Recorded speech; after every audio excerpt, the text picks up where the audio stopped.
Hello guys, আসসালামু আলাইকুম। আমি বসুন্ধরা মার্কেটে গিয়েছি। অনেক সুন্দর মার্কেট করতে অনেক ভালো লাগছে, মজা লাগছে। অনেক ভালো, অনেক সুন্দর জায়গা।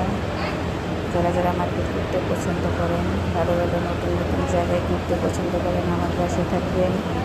আপনাদের পাশে আমি থাকবো সবসময়। ভালোবাসা দিয়ে সবসময় পাশে থাকবেন। আমি ভালোবাসা দিয়ে সবসময় আপনাদের পাশে।